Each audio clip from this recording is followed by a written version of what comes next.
Welcome back to Bookish Notes. It's a place to share small thoughts from big books.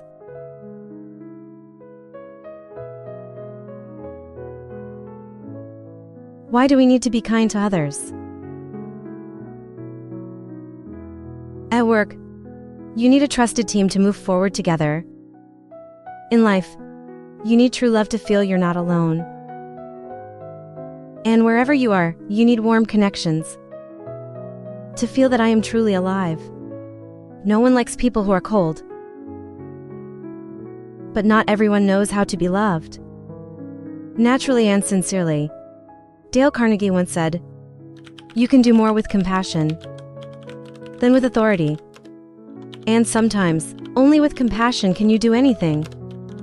In part 1 of The Heart, we discovered it together, 3 basic principles of communication, platforms that help you be heard by others, and understanding, not criticism, sincere praise, and arouse desire in others.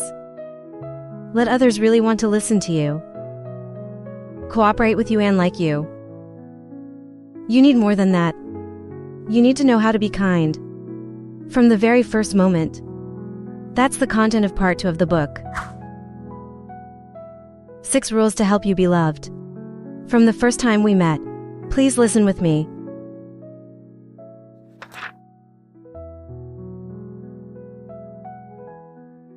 Principle 1. Sincerely care about others. There's an interesting paradox in life. Everyone wants to be taken care of, but very few people really care about others. You've met someone before. It makes you feel special just because they ask sincerely. Remember your name, listening to you with undistracted eyes. People like that always have natural charisma because they're not trying to impress.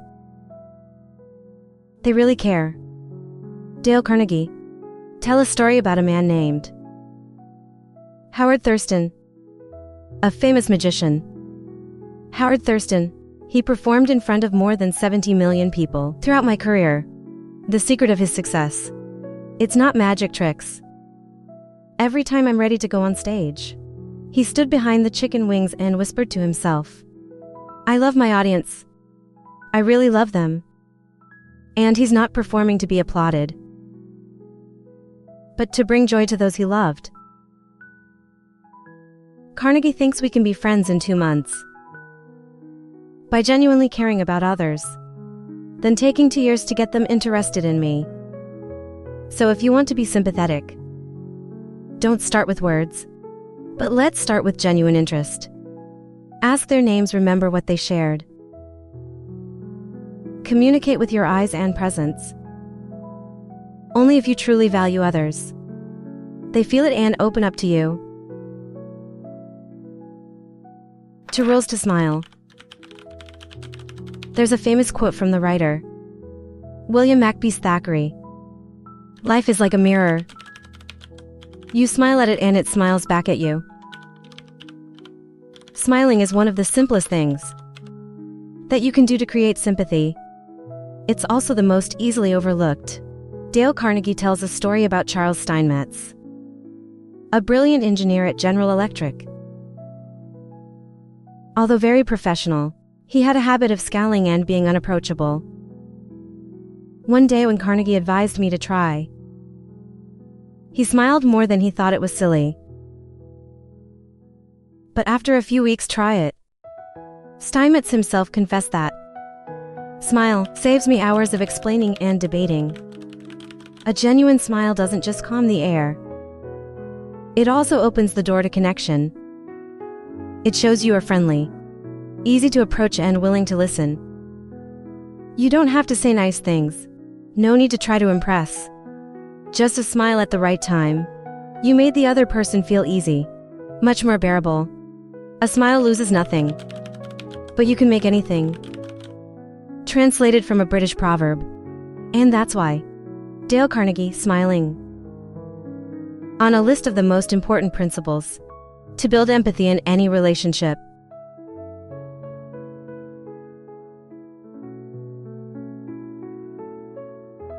Principle 3. Remember and call others' names sincerely. Dale Carnegie once wrote, A person's name is a sweet sound, and most importantly for them in any language. We often underestimate the power of a name. But in fact, I hear my name called properly. It's one of the fastest ways to make a person feel respected and recognized. Carnegie told a little story.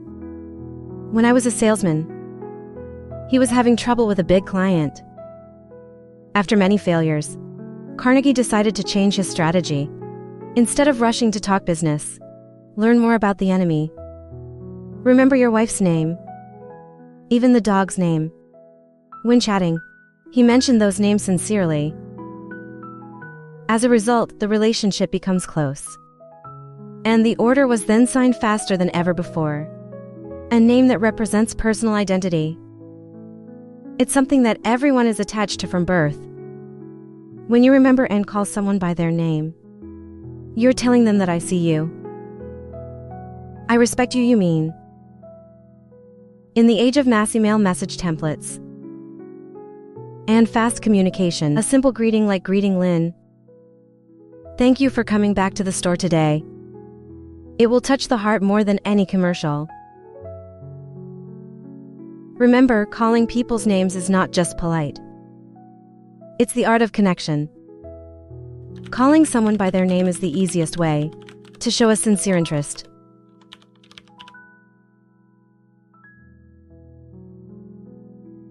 Principle 4. Listen. Encourage others to talk about themselves. Dale Carnegie once said, "If you want to be an interesting speaker, learn how to be a good listener." In an age where everyone wants to speak up, who knows how to listen? It becomes a rare and precious thing.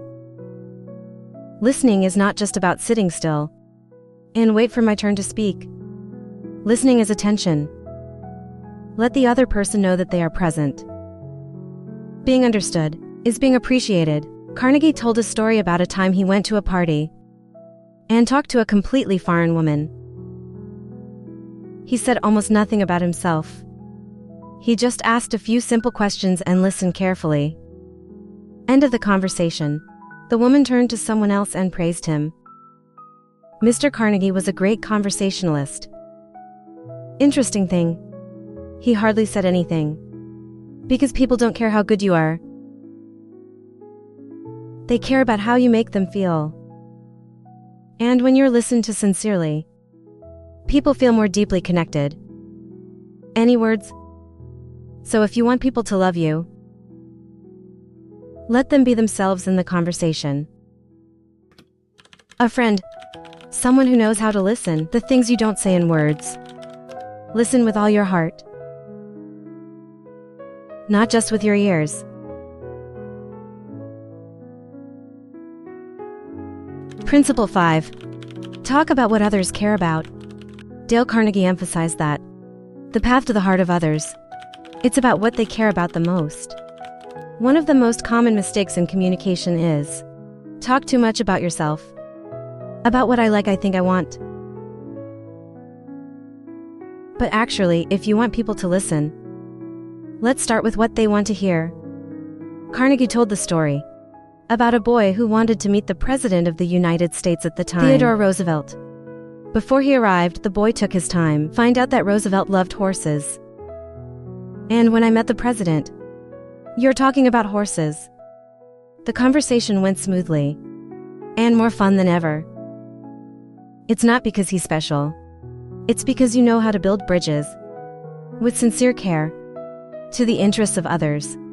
People always tend to open up when they're told what they like. So if you want to make a positive impact, don't start with me. Let's start with you, with the inner world. What they care about and what they care about. Find out what others want and help them get that. It's the key to connection and success. Effective communication doesn't start with the mouth. It starts with interest.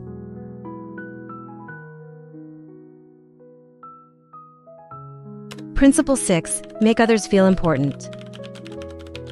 And let's do it sincerely. Deep down, everyone wants to feel valued. I want to be seen by others I want to know that my presence, it means something to someone. The deepest need in human nature, the desire to feel important. And the special thing is that you don't need status, money or power to meet that need. Others just need honesty, a warm look and a thank you at the right time, in a respectful way. Sometimes you just need to call the person by the right name, just enough to make them feel recognized. Remember to make others feel important. It's not new. It's a recognition of their true worth. From the smallest things, Carnegie said that the famous film producer, Charles Chaplin, always name each employee, whether it's a light waiter or a floor cleaner, because you understand that everyone contributes to the overall success. They deserve to be recognized. Make the people around you feel, I'm important to someone. I'm valuable, because when you plant respect, you will reap the trust of love. Let's treat others as if they were the most important person you've ever met, because that's what they are to themselves.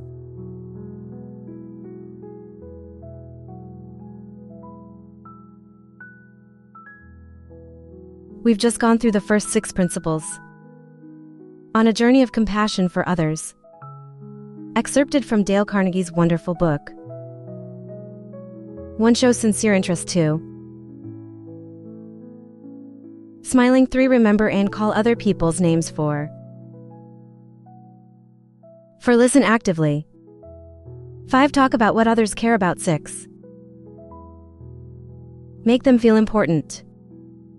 And be sincere in that. It sounds simple, but as Carnegie said, we learn things. The most precious thing in life, yours not with the mind but with the heart. These principles, it doesn't just help you communicate better, it also helps you connect more deeply with people. Because sympathy is not born of rhetoric. It comes from genuine kindness. If you find this video helpful, subscribe to the Bookish Notes channel and leave a comment. Let me have more motivation to do the next part. In part 3, we will discover together 12 ways to help you lead others without offending or creating a sense of coercion.